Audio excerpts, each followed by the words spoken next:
+1 seat പ്രതിസന്ധിയിൽ Kozhikode RDD ഓഫീസിലേക്ക് MSF March. Abhijith മുഴക്കുന്നു കൂടുതൽ വിവരങ്ങളുമായി ചേരുന്നു. അഭിജിത്ത്, സംഘർഷാവസ്ഥയാണോ? എന്തൊക്കെയാണ് വിവരങ്ങൾ? വേണു, നിലവിൽ പോലീസും പ്രവർത്തകരും തമ്മിലുള്ള വാക്കേറ്റം തുടരുകയാണ്. 10 മണിക്കാണ് കോഴിക്കോട് RDD ഓഫീസ് ഉപരോധിച്ചുകൊണ്ടുള്ള ഒരു പ്രതിഷേധത്തിലേക്ക് കടക്കുമെന്ന് MSF പ്രവർത്തകർ പ്രഖ്യാപിച്ചത്. പക്ഷേ അതിനു മുൻപ് തന്നെ പോലീസ് ഇവിടെ എത്തി ഈ RDD ഓഫീസിന്റെ മുൻവശം അടച്ചുകൊണ്ട് പ്രതിരോധം തീർക്കുന്ന ഒരു കാഴ്ചയുണ്ടായിരുന്നു. അതിനാൽ തന്നെ അകത്തെത്തി ഓഫീസിലേക്ക് കടക്കാൻ MSF പ്രവർത്തകർക്ക് സാധിച്ചില്ല. അതിനാൽ അത്തരത്തിൽ ഈ RDD ഉദ്യോഗസ്ഥനെ കണ്ട് തങ്ങൾക്ക് കാര്യങ്ങൾ സംസാരിക്കണമെന്നാവശ്യപ്പെട്ടുകൊണ്ടാണ് നിലവിൽ MSF പ്രവർത്തകർ പ്രതിഷേധിക്കുന്നത്. പക്ഷേ പോലീസ് അവർക്ക് മുന്നിൽ ഒരു പ്രതിരോധം തീർക്കുന്ന ഒരു കാഴ്ചയാണ് കാണുന്നത്. നിലവിൽ ഈ പ്രവർത്തകർ ഇവിടെ കുത്തിയിരുന്നു കൊണ്ട് പ്രതിഷേധിക്കുകയാണ്.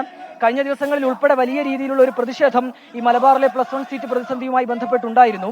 ഇന്നലെ കലക്ടറേറ്റിലേക്ക് KSUവിന്റെ മാർച്ച് ഉണ്ടായിരുന്നു. അതിനു മുൻപ് KSU പ്രവർത്തകർ തന്നെ RDD ഓഫീസ് ഉപരോധിക്കുന്ന ഒരു കാഴ്ചയുണ്ടായിരുന്നു.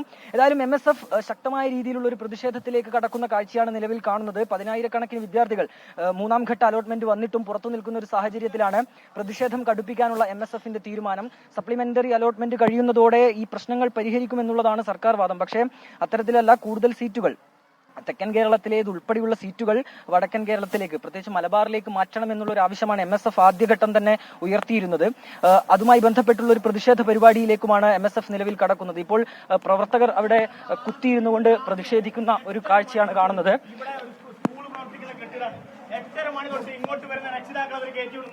എന്താണ് ഇന്ന് MSFന്റെ ജില്ലാ കമ്മിറ്റിയുടെ ജില്ലാ പ്രസിഡന്റ് രൂപത്തിലും സെക്രട്ടറി ഞങ്ങൾ RDD കണ്ട് +1 ഉള്ള വിദ്യാർത്ഥികൾ പോലും ഏകദേശം 1000-ഓളം വിദ്യാർത്ഥികൾ ഇപ്പോഴും +1 അഡ്മിഷൻ കിട്ടാതെയൊക്കെയാണ്. ആ ഒരു സമയത്ത് ഇവിടെയുള്ള ഉത്തരവാദപ്പെട്ട ഉദ്യോഗസ്ഥനെ RDD കണ്ട് സംസാരിക്കാൻ വന്നപ്പോൾ ഇവിടെ ഏതോ ക്രിമിനൽ സംഘങ്ങൾ വന്നതുപോലെയാണ് ഇവിടുത്തെ പോലീസ് പെരുമാറിയത്.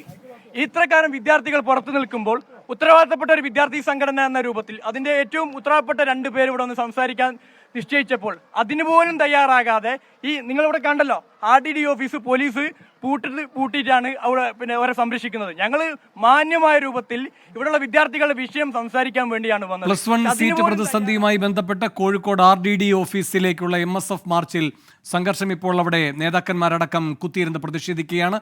അഭിജിത്ത് മുഴക്കുന്നാണ് വിശദാംശങ്ങൾ നൽകിയത്.